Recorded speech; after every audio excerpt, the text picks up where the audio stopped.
जिस तरीके से कॉकरोचेस जो है वो पाइप्स में से या छोटे छोटे स्पेसेस में से निकलते हैं, मॉनसून में हमारी वो स्थिति हो जाती है। Life is hello here.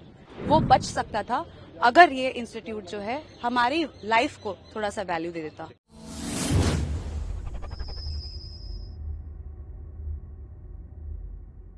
Delhi में कोचिंग सेंटर में 27 जुलाई को हुए हादसे ने सभी को झकझोर कर रख दिया। अपने भविष्य को उज्जवल करने की चाह में दिल्ली पहुंचे उन 3 छात्रों को कहां पता था कि वो भले ही आईएएस बनने आए हो, लेकिन ये सिस्टम उन्हें मौत देगी।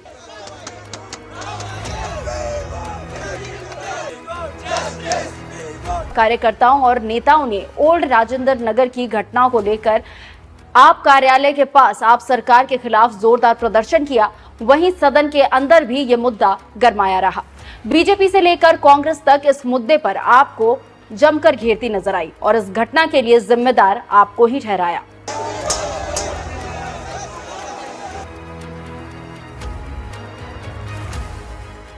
सबसे पहले आप बांसुरी स्वराज को सुनिए। पहले तो उन्होंने 3 छात्रों को लेकर अपनी संवेदना व्यक्त की और फिर उसके बाद उन्होंने आम आदमी पार्टी को उसकी सच्चाई का आईना दिखाया।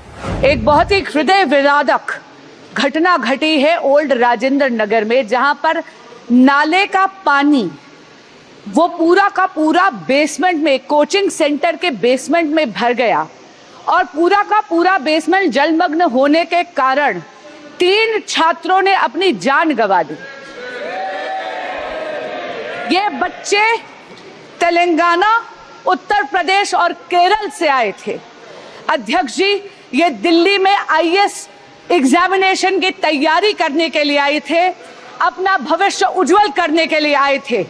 लेकिन बहुत दुख से मुझे कहना पड़ता है कि दिल्ली सरकार की लापरवाही, यहाँ तक कि आपराधिक लापरवाही के कारण इन बच्चों ने अपनी जान गंवा दी। वो यही नहीं रुकी, उन्होंने आगे आम आदमी पार्टी के 10 सालों के कार्यकाल पर भी सवाल उठा दिए।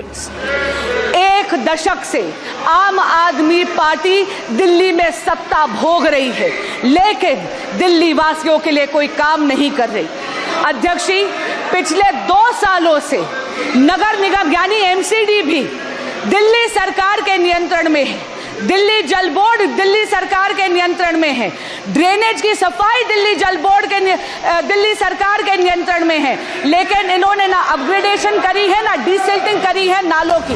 बांसुरी स्वराज ने ओल्ड राजेंद्र नगर के विधायकों और जनप्रतिनिधियों का भी काला चिट्ठा सभी के सामने खोल कर रख दिया। राजेंद्र नगर में जो हुआ 22 जुलाई 24 जुलाई 2 दिन से लगातार वहां के स्थानीय विधायक, वहां के स्थानीय पार्षद, वहां के अधिकारियों को लगातार स्थानीय निवासी इसकी शिकायत कर रहे थे। विधायक जी व्यंग तो कर रहे थे, लेकिन उन्होंने कोई एक्शन नहीं लिया। आखिर में बांसुरी स्वराज ने आखिरकार इस घटना की जांच के लिए एक स्पेशल टीम बनाने की मांग तक कर डाली। मेरा आपसे निवेदन है कि गृह मंत्रालय से अनुरोध करती हूं कि एक जांच समिति बनाई जाए, जहां पर ये जो दिल्ली सरकार जो केवल प्रचार प्रसार और भ्रष्टाचार में लिप्त है, इसमें इंक्वायरी बिठाई जाए। दिल्ली की नालों की सफाई क्यों नहीं करी जाए? दिल्ली जल बोर्ड चरमराती हुई व्यवस्था में क्यों है? इधर इस घटना पर सिर्फ बीजेपी ही नहीं बल्कि कांग्रेस ने भी अपनी बातों को रखते वक्त दिल्ली सरकार को पूरी तरह से घटना के लिए जिम्मेदार बताया। सांसद शशि थरूर ने कहा, किसी भी तरह का मुआवजा परिवार के दुख को कम नहीं कर सकता है।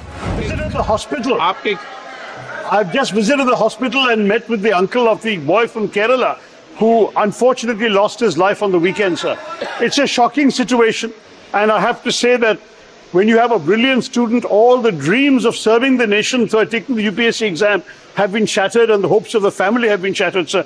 This is a matter which obviously calls for compensation, but no compensation can be enough for the tragic loss of life of a young man cut short in his prime, sir. Samajwadi party के नेता अखिलेश यादव ने भी इस घटना को लेकर आप सरकार पर सवाल खड़े किए और एक ऐसी बात कही जिसे सुनने के बाद सभी दंग रह गए। उन्होंने अपने भाषण में योगी के बुलडोजर नीति की तारीफ करते हुए पूछा, क्या नियमों पर उल्लंघन करने वाले कोचिंग संस्थान पर सरकार बुलडोजर चलाएगी? जो घटना हुई है दर्दनाक घटना है। यूपीएससी के स्टूडेंट जो तैयारी कर रहे थे, आखिरकार प्लानिंग और एनओसीज देने की जिम्मेदारी तो सभी अधिकारियों की है। अध्यक्ष महोदय जिम्मेदार कौन है, उनके खिलाफ कार्रवाई क्या हो रही है, नंबर एक। दूसरा, ये केवल एक विषय नहीं है इलीगल बिल्डिंग, हम तो यूपी से अध्यक्ष जी देख रहे हैं जहां इलीगल बिल्डिंग बनती है वहां बुलडोजर चलता है। क्या ये सरकार बुलडोजर चलाएगी कि नहीं चलाएगी? पूरे मामले ने तुल पकड़ा हुआ है। वहीं पीड़ित परिवार से लेकर छात्र इसे लेकर सड़क पर उतर आए हैं और इस मामले पर उचित कार्रवाई की मांग कर रहे हैं। पुलिस इस मामले में अब तक 7 लोगों को गिरफ्तार कर चुकी है, लेकिन गिरफ्तारी उन पीड़ित परिवारों को उनका खोया हुआ चिराग नहीं लौटा सकी। इस वीडियो को शेयर कीजिए फेसबुक पर, व्हाट्सएप पर, यूट्यूब पर। जल्द मिलते हैं अगले वीडियो में, तब तक के लिए आप सबका इस वीडियो के अंदर बने रहने के लिए दिल से धन्यवाद।